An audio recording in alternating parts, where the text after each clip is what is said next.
Why should I believe anything that is written in Bhagavad-Gita, Vedas, or for that matter, why should I even believe in Krishna?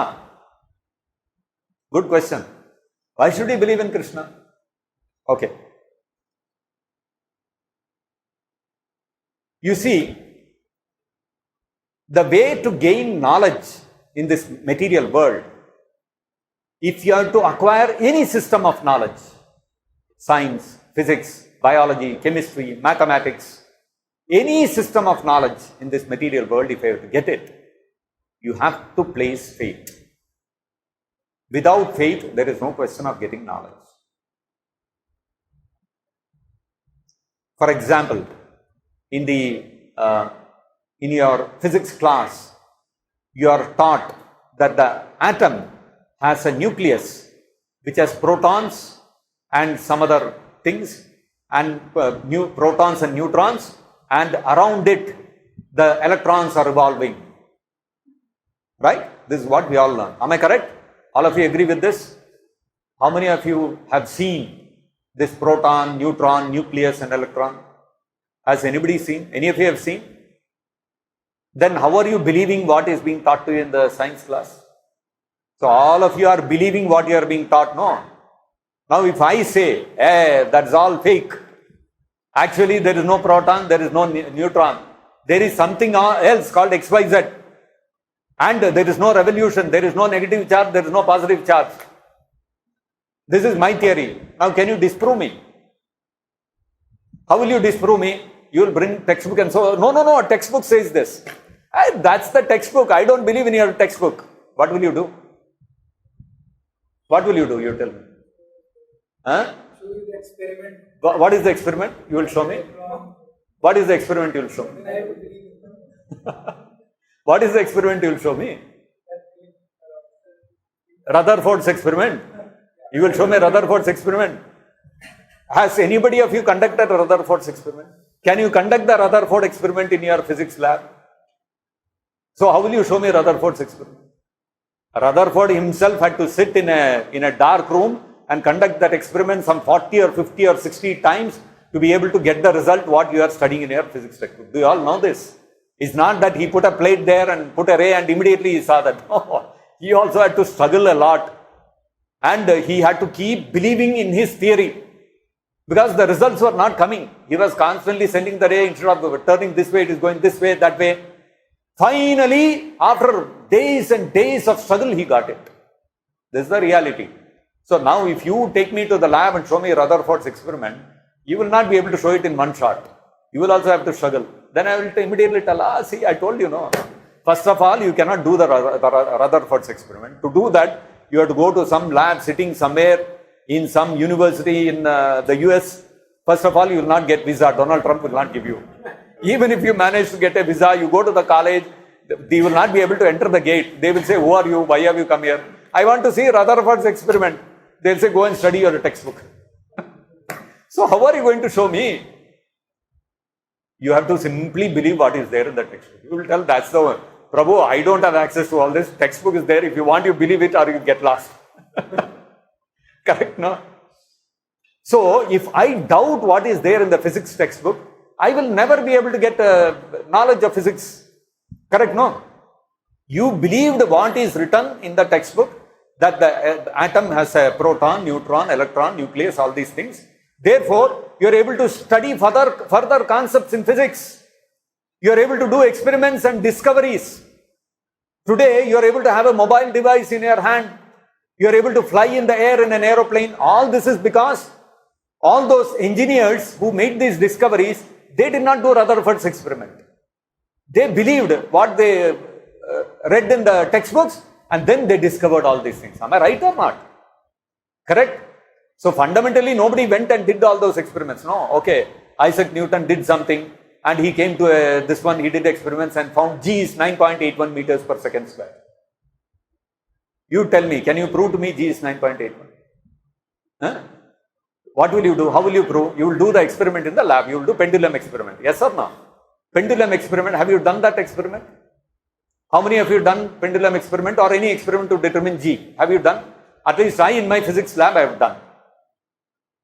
Nobody in the class before me, after me, or with me ever got G as 9.81? If anybody gets in the lab G is 9.81, immediately the professor will call and tell you are faking the experiment, because nobody can get G is 9.8. But still, when you go to this exam hall, and in the exam paper question is asked, what is the value of G, what will I write? I'll write 9.81 only. Otherwise, I will not get marks, because I have to believe. If I believe that, then I can go forward. I can invent rockets. I can work in SpaceX, and we can send the satellites out into space. All that is because of believing G is 9.81. No. If I don't believe G is 9.81, will SpaceX ever come into existence? It cannot come into existence. So you see, faith is an integral component of acquiring knowledge in this world, but not blind faith. I will not go and ask what is the value of G to my vendor who is selling potatoes in the market. Will I do that? Foolishness. I should not go to him to understand the laws of physics. I should go to a college which is an established college and recognized by the government, and in that college there has to be a professor who is appointed by the college, and I have to study under him. Then I will have access to the knowledge of physics. Correct, no? So, any system of knowledge, whether it is mathematics, physics, biology, chemistry, any knowledge you get, you have to place faith in an authorized source of that knowledge. Otherwise, your access to that knowledge will be cut off. You cannot access knowledge. If you think I will discover everything by myself, impossible. Then you will remain forever in one place, you will stagnate, you will not be able to get anywhere. You will not be able to make any progress. You will not be able to invent anything, discover anything, you cannot do anything. So, if to acquire material knowledge, which is gross knowledge, knowledge about matter, what you can see with your eyes, to get that, if you need to place faith in an authorized source, then you can imagine knowledge about the soul, which is very, very refined knowledge, very subtle knowledge, which you cannot see with your eyes, which you cannot touch, which you cannot smell, which you cannot taste. How will you get that knowledge? Unless you place faith in an authorized source. So even spiritual knowledge also, if you want to have access to spiritual knowledge, you have to place faith in an authorized source. What is an authorized source? Simple. What is an authorized source of acquiring knowledge in this material world? You have to go to study under a professor. Who should have studied under a professor? Who should have studied under a professor? It should be like that. Similarly, in this material world, if you want spiritual knowledge, you have to go to an acharya who has received that knowledge from his acharya, who has received his knowledge from another acharya, who has received his knowledge from another acharya, until you reach Krishna, who is the source of all knowledge, who has spoken the Bhagavad-Gita. So if you see the introduction of the Bhagavad-Gita, at the end of the introduction of the Bhagavad-Gita, Prabhupada gives the list of the Guru Parampara. Prabhupada is 32nd in that line of Guru Shishya Parampara. The Prabhupada received this knowledge from his Acharya, his Guru. Who was that? That is Srila Bhakti Siddhanta Saraswati Thakur. Bhakti Siddhanta Saraswati Thakur's spiritual master was Srila Gaur Kishore Das Babaji Maharaj, whose spiritual master was Srila Bhakti Vinod Thakur, whose spiritual master was Srila Jagannath Das Babaji Maharaj. And like that, you can go on tracing spiritual master. Finally, you will see number one is Krishna. So this is called an authorized source of receiving transcendental spiritual knowledge. So if you want access to spiritual knowledge, you have no option other than to approach this Guru Shishya Parampara. Just like if you want knowledge of physics, mathematics, chemistry, engineering, medical science, whatever you want to learn, you have to go and study from an authorized college under an authorized professor. Same principle. That is why Krishna says in Bhagavad-Gita, Evam parampara praptam imam rajarshayo viduhu. You have to receive this knowledge in this unbroken chain of Guru Shishya Parampara. You understand? So therefore, and all the entire Vedas, what are the Vedas? Etad Nishwasitam, Mahataha Nishwasitam. All the entire Vedas are coming from Vishnu. Vishnu is the person who has given this knowledge. Ultimately, every knowledge has to start somewhere, it has to come from somewhere. So, that beginning from whom the knowledge has come is Vishnu or Krishna. So, therefore, any parampara to be bona fide, ultimately when you trace back the Guru Shishya parampara, it has to culminate in Krishna. Then that parampara is bona fide, otherwise it is not bona fide. So, in such a parampara, you place your faith, you will get transcendental knowledge. Just like in this world also, if you want to go from here to Delhi, what will I do? I'll go to the website, make my trip, ease my trip, clear my trip, some website I will go, and then I will book my ticket. And what will I get? I'll get one email with one PDF file. This is your ticket. The moment I get that ticket, I have great confidence. I booked my ticket. When I go to the airport, my seat will be there in the aircraft. What have I got? I have just got one PDF file, that's all. What is it? Its value is nothing. So, but I've got great faith. Then I go to this one airport and I show that ticket, full confidence. Yes, this is, my flight. I'm going to be admitted inside. I'll go inside, I will check in, I'll get into the aircraft, I'll go and sit on my seat. Somebody else comes and tells, no sir, this is my seat. How are you saying? I booked it. What is the proof? You just got one PDF file, that's all. But you have full faith that this PDF file which I have downloaded from this website is authorized, will actually take me to my destination. Why? Because it is an authorized site.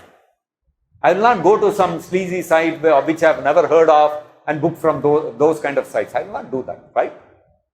We should not do it also. So, if I place faith in the authorized source, then what will happen? I will be able to get the fruit of placing that faith. I'll be able to get the result, which is what? I want to go to my destination, Delhi. I'll be able to reach that destination if I place my faith in that website, authorized website from which I can book my ticket. If I go to make my trip, I know, I did my research, make my trip is an authorized website, I go there and I start thinking, who knows whether this make my trip, whether the ticket, if I book in this, I'll go to Delhi or not. What guarantee? Why should I place faith in make my trip? I'm paying money upfront. No, why should I place my faith? If I ask such questions, what will happen? I will never reach Delhi. I'll remain in Chennai only. Right? So, similarly, if you want to know who you are, what is birth, what is death, where am I going to go, what is the ultimate destination, who is God, if you want to know all these things, you have to place your faith in Krishna, Bhagavad-Gita, Vedas and spiritual master like Srila Prabhupada. Otherwise, what will happen? You will remain where you are. Continue to think you are the body, continue to think that this body is everything, and after death there is nothing. You will remain in that illusion. That's all. If you want to come out of illusion, you have to place faith in the authorized sources of knowledge. That is number one. Now, although I made some jokes about conducting the pendulum experiment and all that, the principle in science also is you study the theory in the classroom and then you go to the lab and you conduct an experiment. And when you conduct an experiment, you get the result which matches with what is described in the textbook. Then your conviction develops strongly. You go to the lab, you conduct the experiment, you may not get exactly 9.81, but due to errors, various kinds of errors that are there. Human error, the error of, the line of vision and the error in measurement of time, so many things are involved. When you account for all that, you may end up with 10 or 9.6 or something like that. But you get very close to 9.81, which gives you ample confidence that yes, 9.81 is the right figure, right? That's the, seriously speaking, that's the principle working. You have theory and you have practicals. The same phenomenon, the same, criterion applies even for spiritual knowledge. You study the Bhagavad-Gita, you apply the principles and instructions of Krishna in the Bhagavad-Gita, And Prabhupada tells what are the stages you will go through when you apply these spiritual principles in your life. That's the experimentation you are doing. You are doing practicals. And when you see those changes happening in your life, then what happens? Your confidence, conviction, faith grows. You will understand, yes, when Prabhupada said that this is going to happen, I went through this stage. And when Prabhupada said after this stage will come, that stage came. Yes, our confidence grows. Our faith grows. Our understanding that yes, this knowledge is true and factual increases. Are you able to, am I making sense? So this is the way to acquire knowledge. So similarly, you place your faith in Krishna and the Vedas and Prabhupada. You will get that theoretical knowledge. Then you apply it, practicals, and when you get the results, your placing of faith in Prabhupada and Bhagavad-Gita and the Vedas, it will get confirmed. Okay, so that's the way of acquiring knowledge within this material world. All right.